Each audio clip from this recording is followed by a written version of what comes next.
Okay, welcome back to the Opperman Report Aftershow. I am your host, Private Investigator Ed Opperman, and don't forget the show is brought to you by Audible.com. You go to audibletrial.com, and that's how you can sign up for a free audiobook, and that's how you get the free audiobook. We had on with us tonight Katie Beers. The story of the little girl who was down there, not in the well. That was baby Jessica who got locked in the well. But Katie Beers was the one who was kidnapped by her neighbor. And then he had constructed a basement there in his house, his little dungeon jail for this little girl. And she was down there for 17 days. And a fascinating woman. And the name of her book is Buried Memories, My Story. The updated edition, there's a link to it on the Opperman Report blog. I also want to thank good old Christoph Scott Moses, who designed the OppermanReport.com website. And you can go there, and you can find all the links to all the different stations that carry us, TalkStream Live and HazyRadio.com and the Awake Network. And these new guys we just hooked up with tonight. I'm hooking up with some new guys during the week, too. That's another pretty big, decent station as well. But, you know, it's not finalized yet, so we're not going to be talking about that yet. One thing I'd like to get into a bit is a lot of people know about my situation that I'm having here with Katie was talking about Child Protective Services on the East Coast there and the therapists and stuff like that and how they helped her out when she was a kid. Well, I hate to say it, but, you know, people that are familiar with my situation here in Nevada, we're not getting that help. We're going through this custody litigation, and we're really getting a royal screwing over here in this. And you can go to I have a GoFundMe set up. You go to GoFundMe.com/Opperman, and you can read the details on it. But one thing I really need people to do, the problems with this custody litigation that came up is this first therapist that my ex-wife hired, who was a very inexperienced woman. She was only licensed for 3 years. She was bullying my daughter. She was showing my daughter court papers. She told my daughter when she was like 12 years old that the only reason your father wants custody is so he can get child support. This woman was cruel and abusive to my daughter. She made this report that my ex-wife used in court that started this whole steamrolling effect and destroyed us. There's no HIPAA release. There's no privacy waiver. There's nothing. She lied in this report. I have emails that prove she lied it. So I made a complaint to the Nevada Board of Psychological Examiners. Okay? And it should be an open and shut complaint. I made this complaint way back in June. They meet once a month to review these complaints. And they have still not ruled on my complaint. It goes by month after month after month, and they're just blowing me off. So if you can, what I need people to do is to call them up.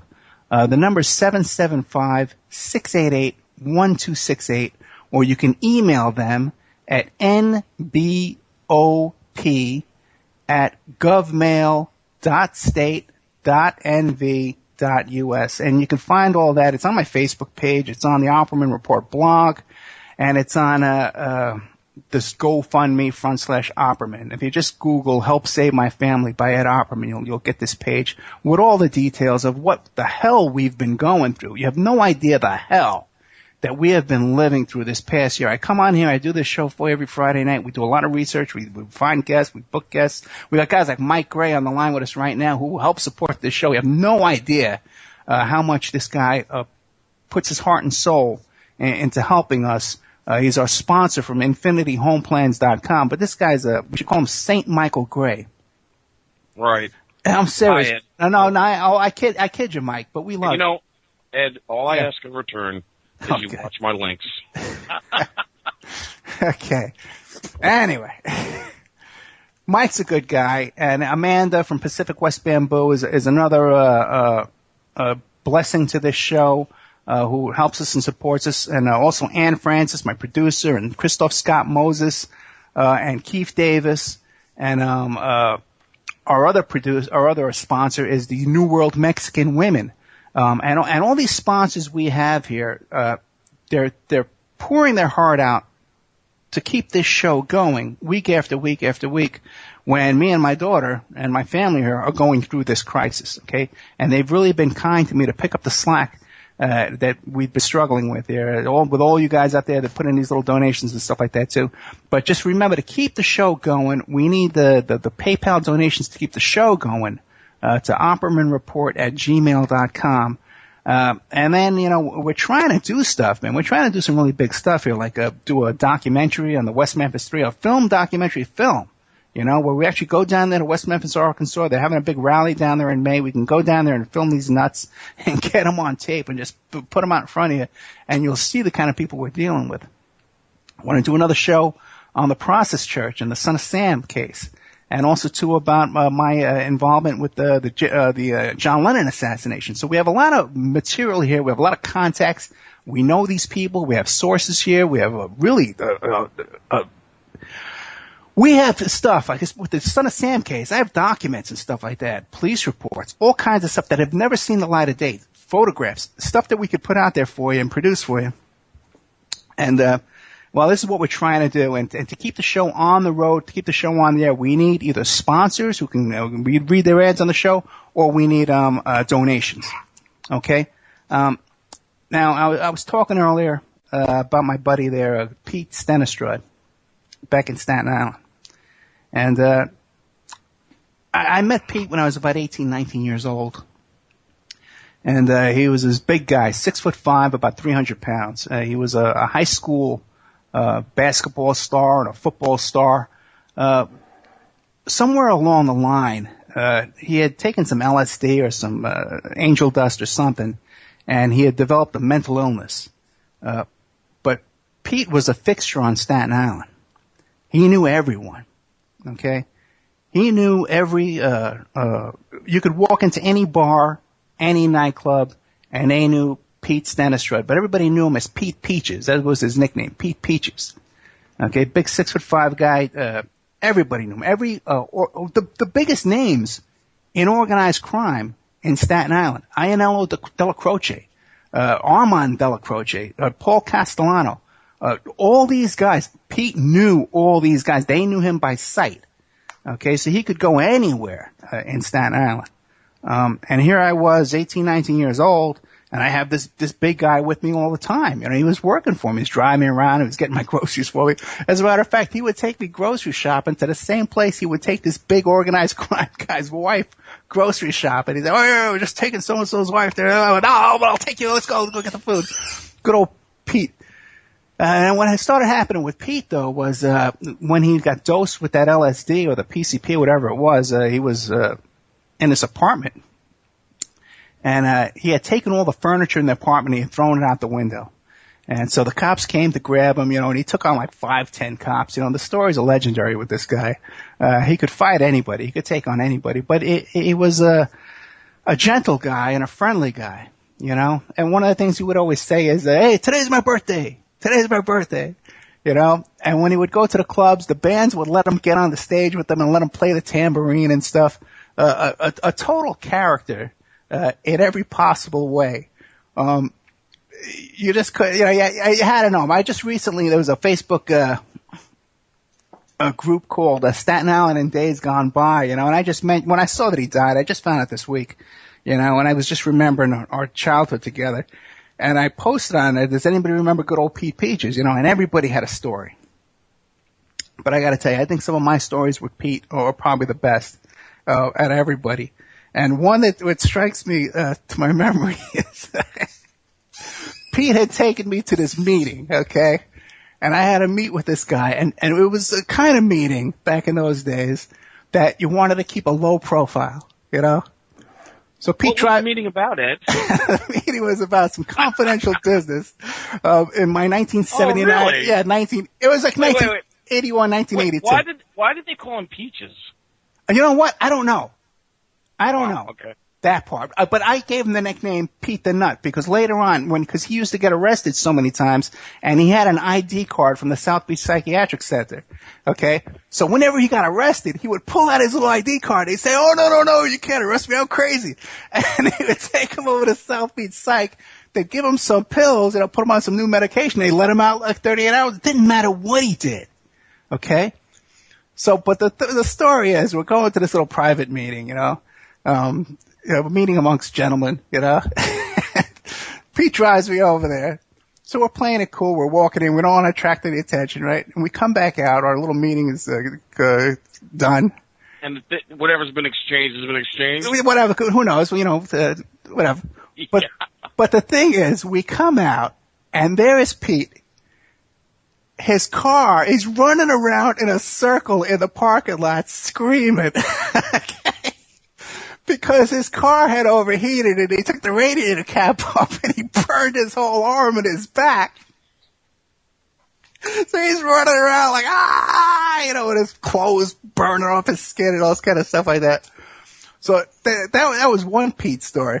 I'll tell you another one too. One time I went to visit him, because years later, because he was working for me back around 81, 82, but I knew him until the 90s. And he would just start getting arrested more and more, and having to do longer and longer stints over there at South Beach Psychiatric Center. So I would go over there and I'd bring him food and snacks and stuff like that, and all kinds of stuff. Love you too, sweetie. Wait. Yeah. Who's the character in Godfather? May your child be a masculine child. Okay. Size-wise, yeah. Luca Brasi. He was your Luca Brasi. Size-wise, yeah, he was just like that. And occasionally, he was older than me. He was 20 years older than me. Okay, by the way. Okay, when I was 20 years old, this guy was like 37 years old.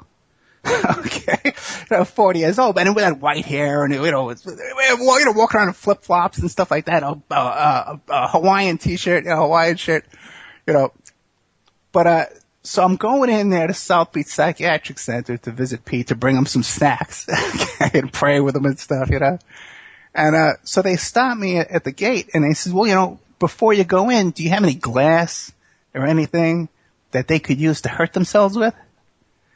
So, no, I got no glass or anything. Meanwhile, I got two guns on me, man. I got an ankle gun. I got a gun on my ankle. I got a gun on I'm carrying two guns into this homicidal ward of the South Beach Psychiatric Center, okay?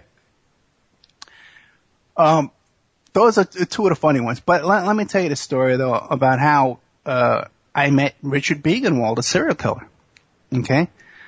Because, again, it was through Pete and his friends from Tennessee. If you look, you guys got to go to Wikipedia and look up the whole story about Richard Begenwald, a notorious serial killer. And he killed all these young girls and stuff like that, and he buried them, a bunch of them.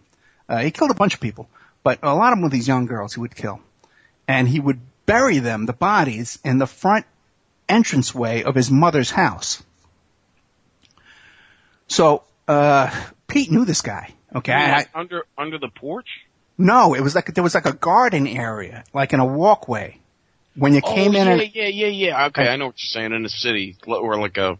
No, this was in Staten Island, and it was an old Victorian style house, and right. but there was like a fence kind of thing, and it was like a little garden area out in the front that was sort of on either side of a walkway going up to the porch or the front entrance. Yeah. Right. Okay. Yeah. And when we were walking out of there, he said he made a joke. He goes, "This is where I got the bodies buried." And, we just thought he was joking around. He was this crazy guy. He actually pulled a shotgun on me as a joke. Yeah, I know, yeah. So what happened was, how many bodies were buried on the lawn? I don't know exactly how many, but there were quite a few. There was like 3 or 4. Okay? Wow. Yeah, this was a bad guy. But what happened was these guys from Tennessee had come up with some pot. And they used to grow it in Tennessee, and they'd come up with it. And then they would show it to me, and I would tell them what I thought it was worth. So when we went over to this house, to this guy, Richard Begenwald's house, but this is where we're going to go. They want to show me the pot. So as a joke, he comes out with this shotgun, waving this shotgun around. Okay. But, I thought it was a joke. Again, So, we conducted our little bit of business there, and we all left. And as we left, he makes this joke. This is where the bodies are buried. And no one thought anything about it. I don't believe any of these guys, none of the Tennessee guys. I don't believe that they knew anything about this. And I don't think Pete knew this guy was murdering people. I can't believe that they would have known this and still would have been friends with him, because these were pretty cool guys. But I was in this guy's mother's house where he had these bodies buried. And when later on we heard about him getting busted, it was a few years later. Pete said to me, he says, yeah, we were there. Can you believe it? We were there. Jesus. You should do a show on that guy. You met him. You knew him. Well, that's pretty much all I know is what I told you right now, Yeah, but you were there, Ed. Yeah, I was there. I was there, you know. You were adjacent to the bodies. Yeah, I know. And you know, Richard Began, well, I would like to find someone who maybe could get into his whole story. Why was he killing people? What was his MO? I mean, just because he wanted to, or? Some of this were robberies and drug deals and stuff like that, but he was killing young girls too as well. But I got to tell you something. Growing up in Staten Island, there were a lot of guys like that. That whole story with Cropsey and that guy, that Cropsey, that documentary that was talking about. I watched a little bit of that. Yeah, it was creepy. Yeah. Staten Island was a creepy place. In the 70s and 80s, it was a creepy place. There was a lot of, and we had that guy Gus Faraci, who got into that shootout with the DA agents and stuff like that. It was a huge manhunt nationwide.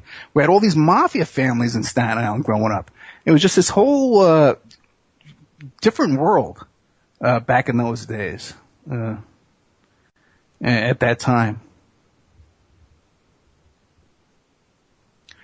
No, Scott, Pete didn't tell me where the bodies were buried. It was Begenwald who made the joke about where the bodies were buried. I don't believe Pete ever killed anybody. But he could have easily killed people. He could have strangled people with his bare hands. Really doesn't matter who it was. There's a 6'5" man out there who wants to be called Peaches who says anything about any bodies being buried anywhere, fine by me. Yeah, and well, you know what? I was never afraid. I had a lot of guys around me. I was never afraid of Pete, ever. He loved me, man, and you know what? He annoyed me, but he loved me so much, man. I don't think anybody ever took care of him the way I did. And I'll say something else. There was nowhere we could not go. There was no biker bar. There was no mafia bar. There was no Guido bar. There was nowhere we could walk into. First of all, I'd be afraid, you know, because I got this monster with me. But everyone knew him, and everybody loved him. I was gonna say it's the same way with my family. I mean, when one half of your family has last names in it like Labazio and Di Rosario and De Crisantis and stuff, you pretty much know there's something on that side. And we were pretty much the same way. I remember my uncle's funeral, I should say my mother's uncle's funeral. There were a lot of made people there, and we could tell, and they were absolutely, they were the nicest people to us. They absolutely, they asked us, do we need anything? Are you sure? Everything like that. So yeah, I mean, they never made us feel frightened or anything like that, where you would think, I mean, big mafia guys, you'd be like, holy crap, what am I doing here? You got to remember, Pete himself wasn't Italian. Stanistrud was like a Norwegian name, and he had this brother, who was a millionaire. So he used to take care of his apartment rent and stuff like that. But there were times of the month he would run out of food and stuff. I got to tell you, it was a Staten Island legend as well.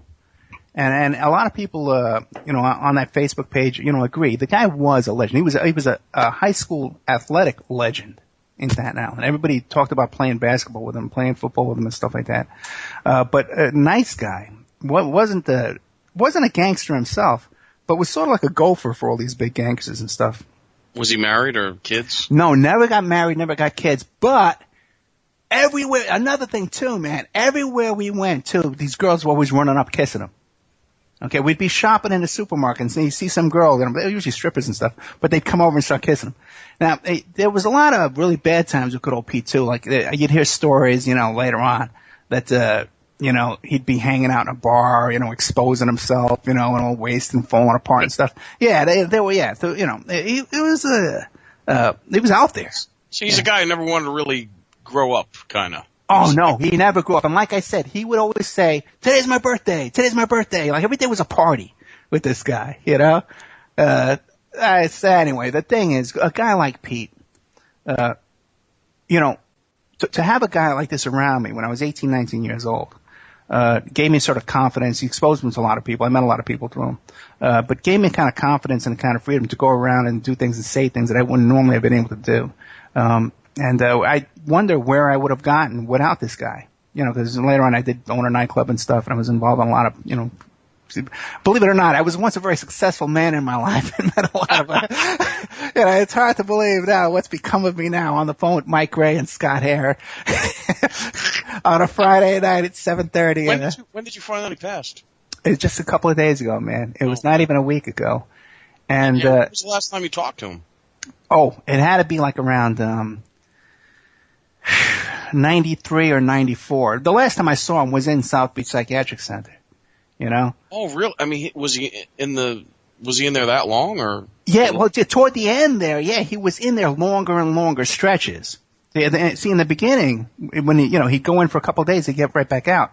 But he started deteriorating for sure. It was getting older, and abusing a lot of alcohol and stuff. But it did seem like toward the end, when I was reading his obituary, and you can find it online, Pete Stenistrud, Stenstrud. Is there a picture of him? Yeah, it's a picture of when he's young. Oh, yeah. There's a picture, like a black and white picture of a young guy, like 1962, Post it on your Facebook, Ed. I did. Oh, you did? Oh. I did. I'll post it again right now, man. So like I said, toward the end there, I assumed the last time I saw him, he was in really bad shape, and he was annoying, He was annoying. I'll tell you, because he used to call me collect from these places too, and call up my house. And I'd come home with a date, and I'd go check my answer machine, and there's Pete. Eddie, gotta come back, come bring a machine gun, get me out of here. Screaming and yelling into my phone, I'm coming to break him out of South Beach Psychiatric Center with a machine gun. Okay? But, and I would just have to explain, no, that's just Pete. He's just talking. No, there's nothing wrong with him. But a guy like this is a legend, and who else is going to talk about him? He deserves to have a show dedicated to him. He deserves to have a book written about him. This guy could have a book written about him. Good old Pete. Well. And I guess, he died at 67 years old. There it is. And there is a really cool picture of him here. He didn't look like this, but that same look in his eye, I can recognize that, And just died recently, 2013. Great guy. Good old Pete Stenistrud. We love you, Pete. We really do, man. I do, You remember the good times, Yeah. The guy had a full life, right? He sure did. Sure did. He reminds me a lot of you, Mike. Oh my God. Because someday they're gonna lock you up as well, man. Well, I've never, I'm not a drinker. I've never been a drinker. You know what I mean? I'm not a party guy, believe it or not. Well, maybe you should try it. Wow. Luca Brasi. You're Luca Brasi. Yeah, he was one of them. But he was one of definitely the most unique, that's for sure, man. So, like, if somebody didn't pay you, he would go with you, to collect money? No. Oh. He was with me all the time. Like, he was my driver. He drove me around. He would come pick me up, and wherever we had to go, we would go there and do it, no matter what it was. Right. But what I'm saying is, when he was with you, no one messed with you. Well, yeah, because, you got a nice big guy with you, but no one messed with me anyway. Everybody loved me too, man. I tell you, everyone messes with me now. Everyone's taking shots at me nowadays. But back in those days, I just got along with everybody, man. I really did. And I'm posting a picture up here on the Facebook, man. Good old Pete Stenistrud, Tottenville alumni, was star athlete, from StatenIslandLive.com. But just having him around, and like I said, he gave me a certain kind of confidence. It's not like like you think, some thug collecting money, He was a good guy. Yeah, big guy. And speaking of everybody taking shots at us, we got the situation right now with, I don't know if you heard about West Memphis 3. We were supposed to be doing a show next week with this author of the latest book about the West Memphis 3, and William Ramsey was coming back to the show.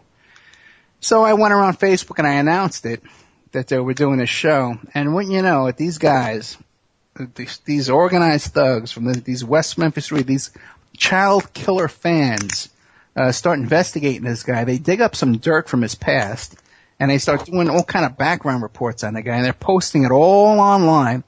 Now this guy, he's not coming. This is the second guest I had on West Memphis 3 that's ducked out because of the harassment and the intimidation from these punks and their little fanatical supporters over there.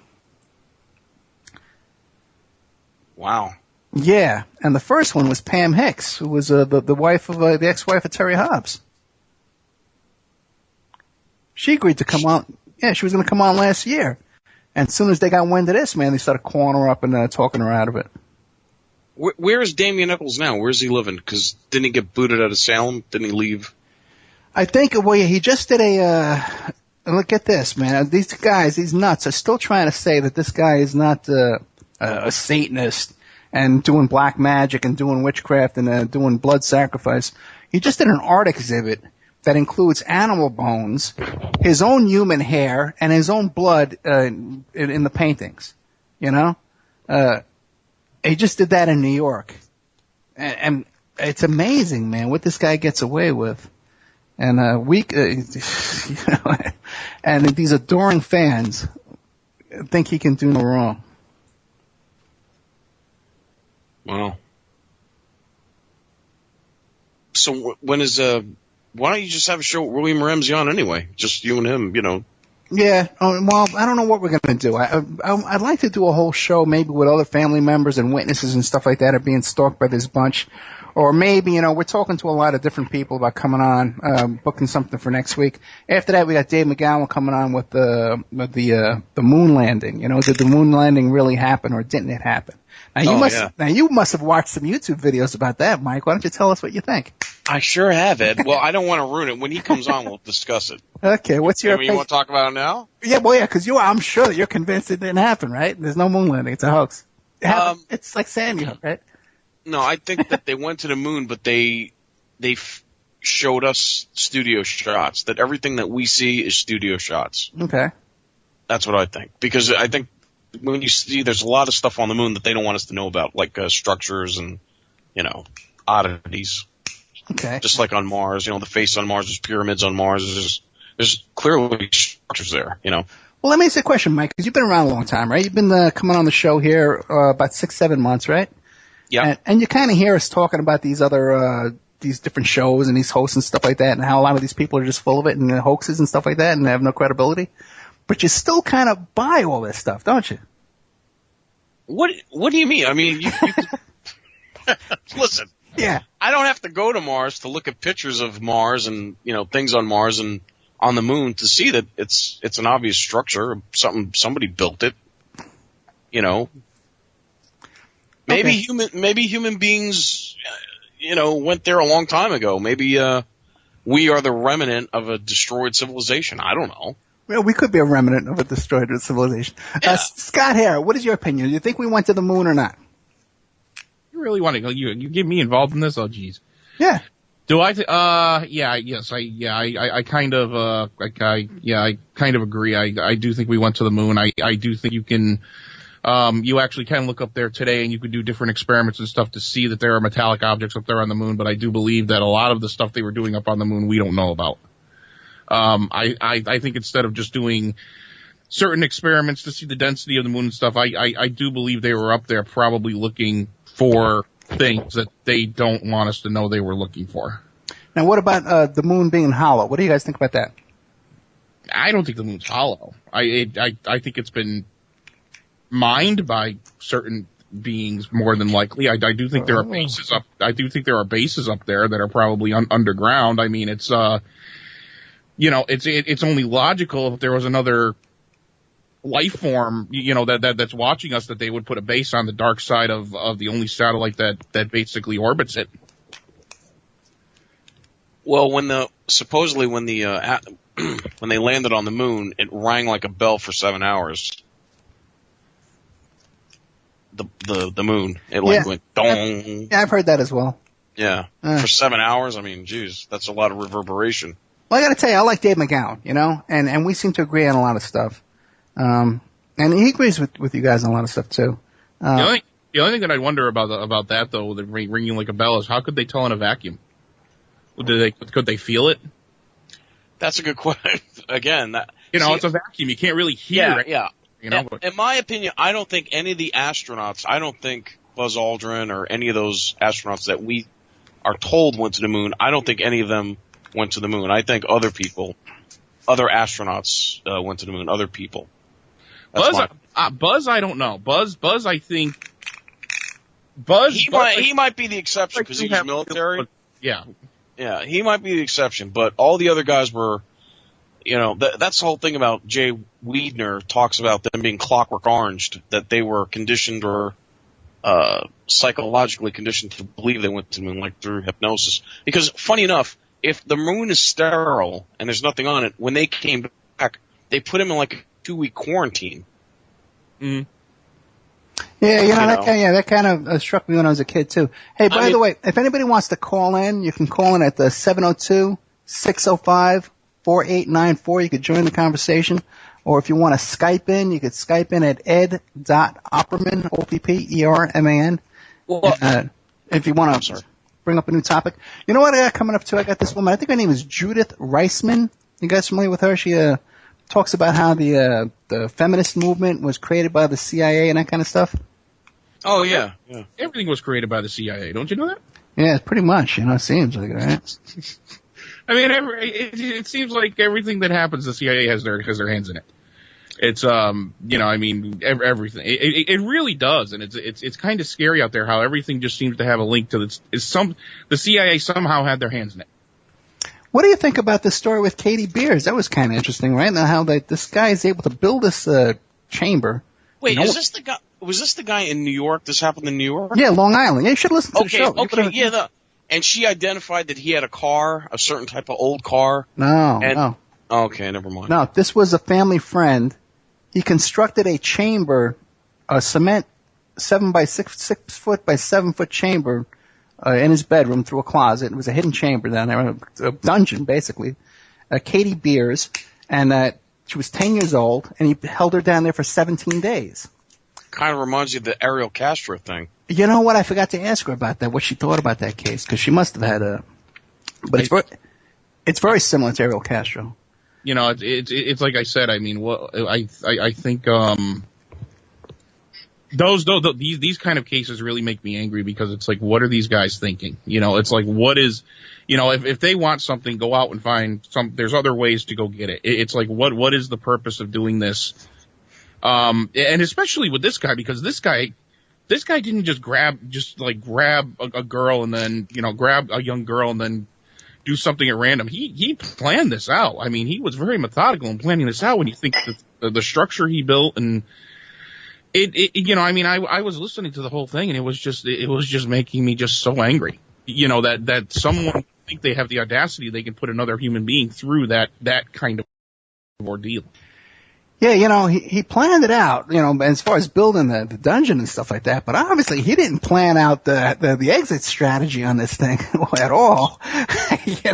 Like, I don't know what he was, Mike, one of the things she was telling us is that he started paying her like, $50 a day when she was down there. He started giving her money. What was his intent with, obviously he kidnapped her having sex with her. Yeah. Was he going to kill her or was he going to let her go eventually, or? He was telling her that they were going to get married and have kids, and they were going to live this great life on. He was going to teach her how to drive a car and all this stuff like this. It's just incredibly. I'm glad I got her on the show, man, because it's just an incredible story.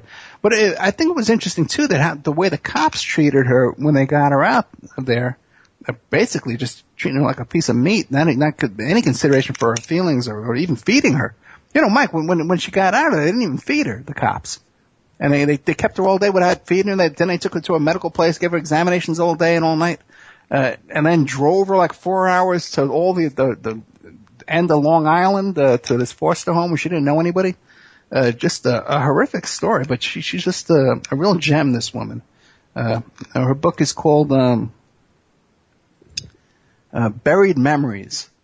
My Story, with the updated edition by Katie Beers. And you can find a link on my blog, OppermanReportBlog.com there. Something I actually wonder about the cops in that case is, did they think she maybe had something, that she had something to do with it, that somehow she was conspiring with them, to actually cause this whole ordeal? Well, it doesn't matter. 10 years old, even if you're conspiring, it's still a crime. Yeah. Yeah. How can a 10-year-old agree to anything, You could be the mastermind at 10 years old. It's still, they can't treat her like the, whatever, she's definitely the victim no matter what. Just unbelievable. And people don't realize too that the sentences that these guys get, Everyone says, you see these things on Facebook all the time, oh, we should castrate them, we should give them the death penalty. These guys are getting out in 3.5 years. That's the average sentence for a child rapist. They get out in 3.5 years. Hey. Yeah. Oh, yeah. Well, I was going to say, you know what's weird? They never, you know that black guy, he was on Nancy Grace, and his son disappeared? Oh, and yeah, right. What happened? Right on the show, you know, they said, oh, we found your son. He was in your basement in a hidden room. Right. He goes, what? They never, like, whatever happened to that guy? They were arrested. And the weird thing is yeah. They said the FBI and the cops went, searched that house and then into the basement with dogs, cadaver dogs. Yeah. And how did they miss that kid? Okay, that happens more than people realize.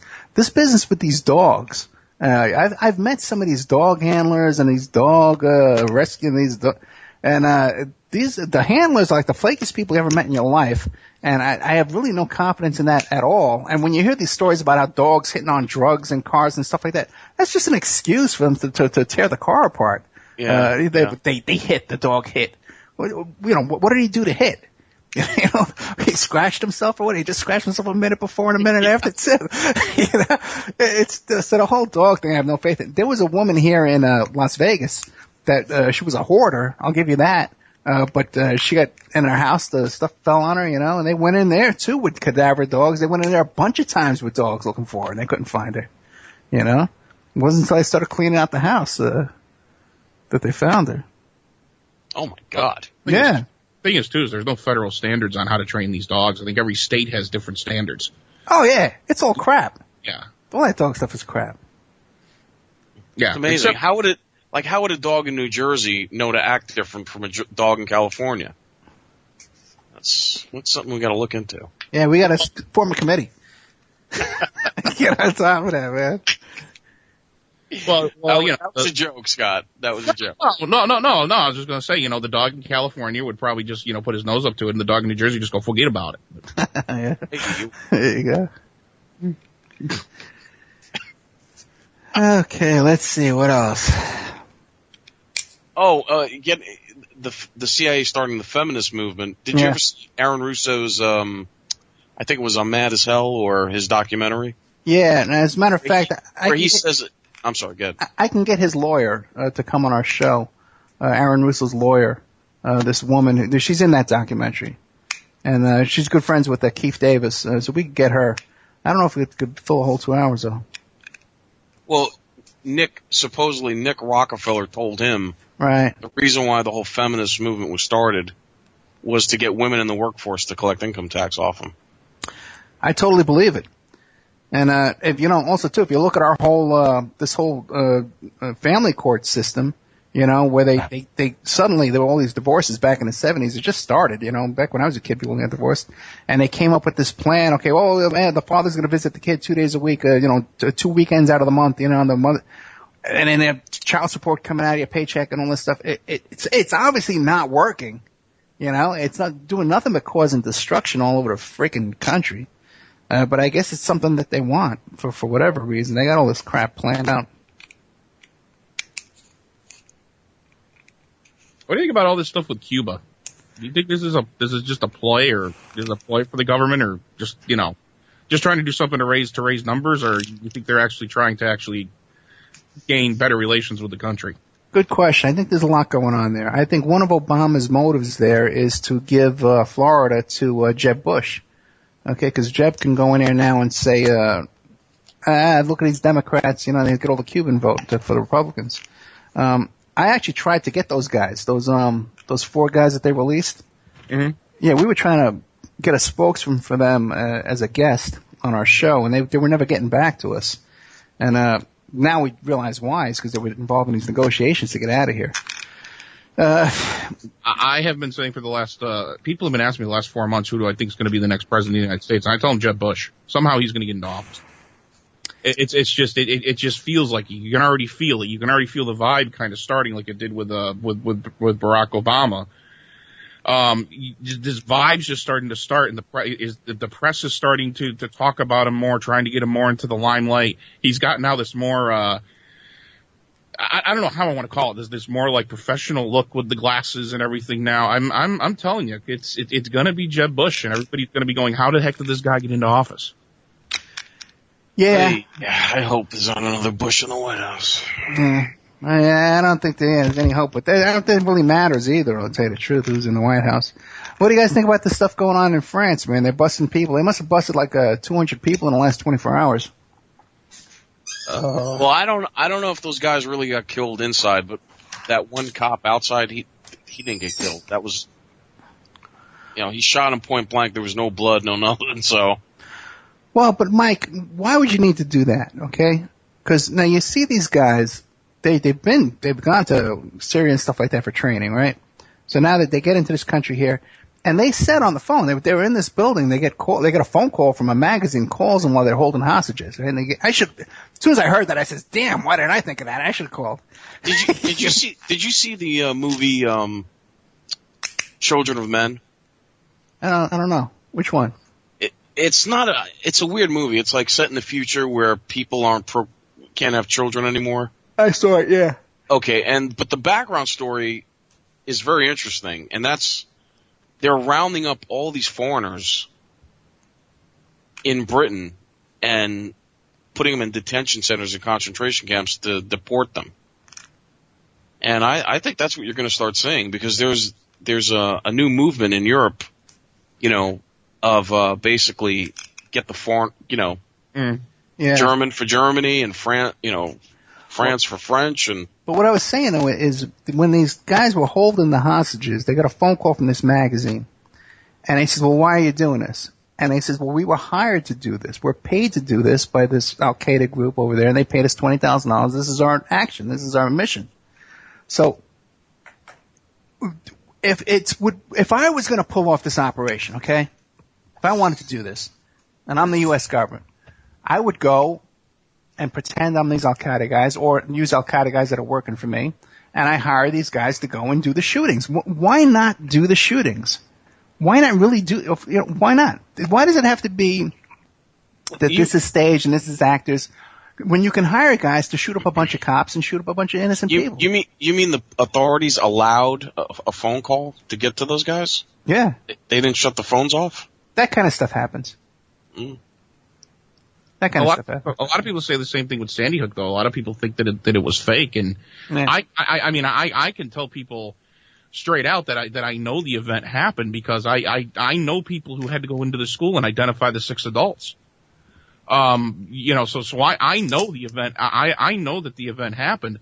Now, the other situations, the other situations that happened around the event, and the other instances that happened during the event are. Well, Scott, let me ask you, why is Noah Posner's picture, the kid that died in Sandy Hook, Noah Posner, Lenny Posner's son? Yep. Why is he a victim also in Pakistan and the Peshawar thing that just happened last week?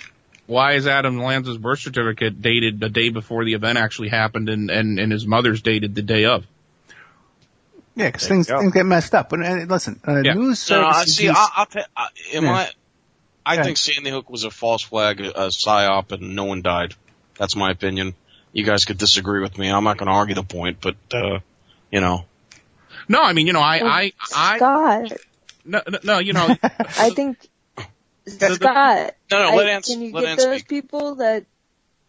Can you get the people that I'd like identified to talk to and them. actually work the case on? Yeah. Would you have them on? Would they talk? No, they wouldn't. Because it really would quiet down a lot of the speculation. They wouldn't. Really? No, they would. They wouldn't. They probably would. Right now, they're a little afraid for their families. Hey, Scott, can I ask you something? Yeah, by all means. Why was Victoria Soto's memorial page on Facebook dated December 10th, 4 days before Sandy Hook? Sandy Hook happened December 14th, 2012, and her memorial page for her death was timestamped, created December 10th. No, why was Emily Parker's memorial page created the day it happened?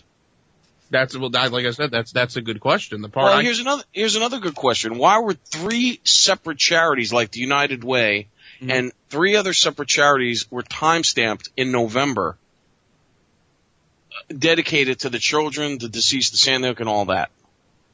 What's going on here? That's, again, all these questions are very good questions, and the fact that they're... But you're telling me that it happened.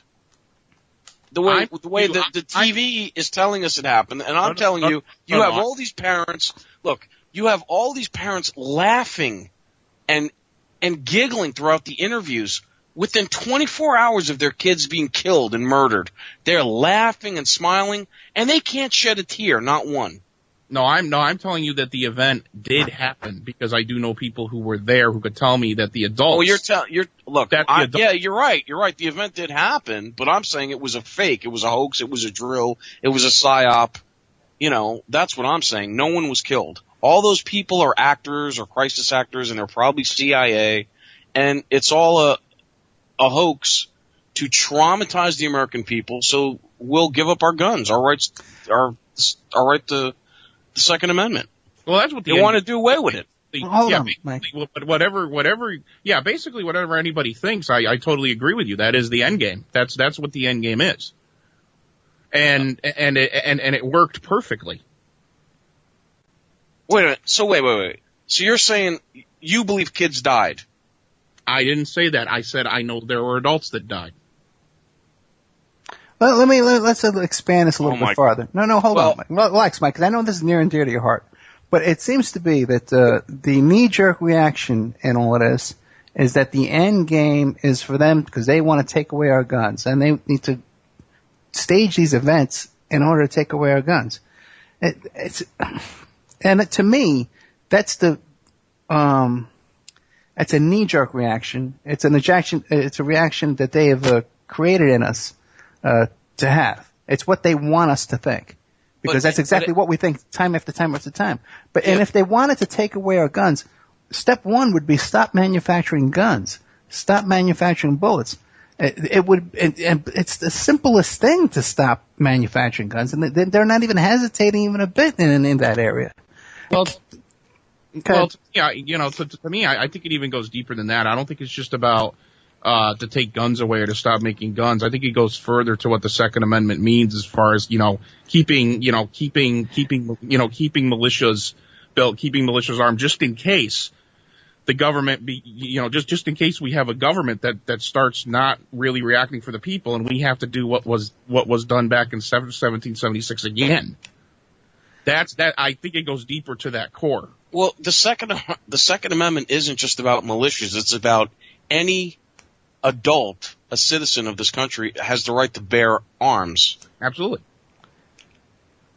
Yeah. Period. Okay. And what? But I think, I think that's the distraction, because if you really see what's going on, it's our freedom of speech that's being attacked.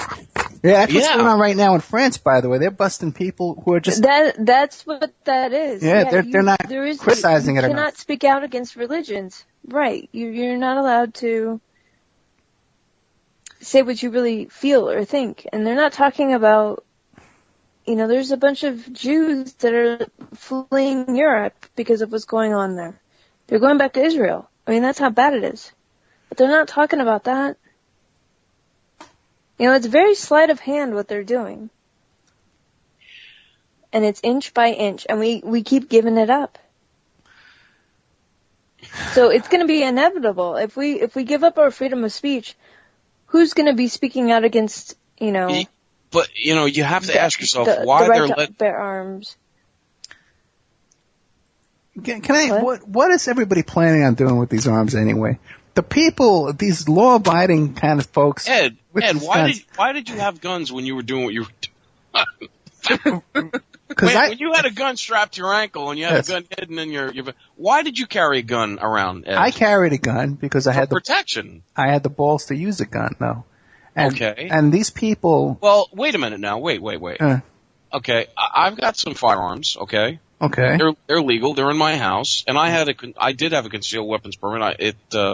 I gotta get it renewed.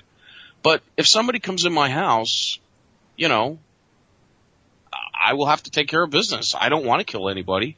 Believe me, I don't want to kill somebody. If someone were to come into my house, I would maybe give them a shot or a chance to say, hey, get out of here. But there are people hocked up on methamphetamine and God knows what. Right. Okay. I would recommend, okay, that if a guy comes in your house on methamphetamine, rather than shoot him, just get into a little fight with the guy and push him out of your house. Because if you do shoot somebody coming into your house, even if they're on methamphetamine, even if they got a weapon on them, you're gonna get arrested, man. You're gonna get arrested, and there's a good chance you're gonna have to hire a lawyer, you're gonna have to get bail money. It's gonna ruin your life. Okay. In Florida, they have the castle doctrine. Good luck. Good luck. If that stuff doesn't work, man, you still get arrested. People look at the whole gun thing. It seems to generate this fantasy vision of people invading your home, and you're walking by and you see a woman get raped, and you got your gun on you. You're going to stop the rape, and then she's going to fall in love with you, and you're going to become what was that guy Bruce Willis in the building there, rescue people. It's just this whole bizarre fantasy world attached to having a gun,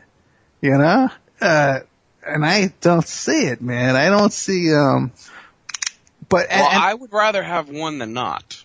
Oh, me too. I agree with you with that. But also, too, is that I don't. But no, listen, wait. Look, I've had a weapons, for over 20 years. I've never had to use it. I've never have had, thank God, we don't live in a real violent society. Mm-hmm. I don't think so. I don't see crime, but it does happen. But the average guy you should come to my neighborhood. The average guy with a gun. Come on down to LA. I'll show you around. No, thank you. No, thank you. But this whole idea about a militia. There's violence in pockets of areas like Chicago and in LA and Compton and in areas. But you know what I mean? I know what you mean. But this idea that we need a well-armed militia to resist the government. These same people, who have these legal guns, or as soon as the government asks them for their guns, they can come knocking on. They're going to turn them right in. The people who, you're right, on the street in East LA and stuff like that, sure, they're fighting now, and yeah. But we've seen the militias. We've seen them at Bundy Ranch. How much of that was staged, though? Yeah, that's staged. I think that's a lot of. Which is fine, but they couldn't even keep it together there. I mean, they were fighting amongst each other within a few hours. I mean, it was ridiculous. They couldn't even keep it together then. I don't have much faith in militias and being able to do anything because they can't not fight over barbecue. I mean, it's ridiculous. Well, listen, we're getting to 7:56 here. We got about 3 minutes left. What do you guys think? You want to go another half hour, an hour, or something like that, or go to bed? You're the host. I actually have to get... Scott's going to bed? I think I'm good. Yeah. Well, we can stay and talk about Scott and Ann behind their back. All right, I'll talk about Scott behind his back. Absolutely. Just remember I have a show on Wednesday, too. Okay. So what we'll do is we'll call it a night. And so this is the Opperman Report After Show. I want to thank Patty Walking Turtle and Scott Hare, Mike Gray, Ann Francis. Patty, you want to promote your show real quick? Or take your time? Just Awake Radio Network Group, and you can find us at awakeradio.us, awakeradio.co.uk, Awake Radio Australia. Thanks. Okay, and all those links are on the Opperman Report blog. And Scott, you want to promote your show and what's coming up? Crossing the Void Radio on the Hazy Radio Network, Wednesday nights, 9 p.m. Eastern Time. This week we have Gary Stewart and Susan Mustafa coming on to talk about their book. I forgot the name of the book. I'm too tired. It is Searching for My Father, the Most Dangerous Animal of All. Searching for My Father and Finding the Zodiac Killer. Thank you. That's it. It's going to be a very interesting show. I've already had a couple people actually get in touch with me with Twitter who said they've read the book and they don't agree with it. Yeah, there's a little, but you know what? They got to hear Gary, and they should listen to my show. Oh, yeah, and so yeah, and I told them, I'm like, hey, if you want to call in, you can call in, but you're not going to insult the guy either, so I mean, it's so yeah, I've already had some kind of, yes, it's a really interesting book, and then I've had a couple people saying, yeah, I don't know if I really believe it, so it could be an interesting night Wednesday night. I don't know, sometimes a lot of the people who say, yeah, I don't believe it, sometimes they don't show up. He's an interesting guy. He has an interesting story no matter what, okay? And no one knows who the Zodiac is. Yeah, absolutely. He has a very interesting story. I remember, listening to it the night it was on your show. You heard that, okay? And there's a link to his book on my Opperman Report blog. You can go there and pick it up. Mike Gray, what do you want to Well, promote? there was a lot of stuff. I don't know. Oh, sorry, Nan. I was going to say real quick, Scott, get into I don't know if you heard the after show. You might want to go back and hear that because it got into some really interesting stuff. Yeah, you might want to go listen to that. Yeah, Susan's sending me the book. Actually, I'm going to get it tomorrow. A lot of stuff that's not in the book, though. Go it to me. Yeah, well, yeah, I know. I'm pretty sure there's a lot. Yeah, and I'm probably going to go look at that archive too. Yeah, his father knew Anton LaVey. His father knew one of the Manson killers, Bobby Bousselet. His mother's best friends with Nancy Pelosi right now. Oh. Yeah. There's a lot of stuff Listen there. to the after show. It's pretty good. Mike Gray, what do you want to promote, my friend? Sandy Hook? They all died. They didn't. No. What do you want to promote? I just want to say hang in there, Ed, and thank you. You know, everything's going to be fine. Oh, okay. You have the spirit of your friend looking over you, I think. Mike. What? InfinityHomeplans.com, 3D digital drafting drawings, all that kind of stuff, man. To infinity and behind. There you go. Ann Francis, what do you want to promote, Ann? What do you got over there going on? Oh, nothing. Nothing? Just want to promote Ed's show. And that's stuff I want to get into right now. It's all good. Okay. Ann Francis is... As usual, Ann is lovely, as always. Incredibly beautiful woman. The beautiful Ann Francis. She's... and wonderful... Ann, you know you're pretty, right? Brilliant woman. Uh-oh. Let's cut the short. As Mike Gray. It goes with a creepy okay. Okay. Good night, all. Thank you all for coming on. We'll see you next week. All right. Thank you.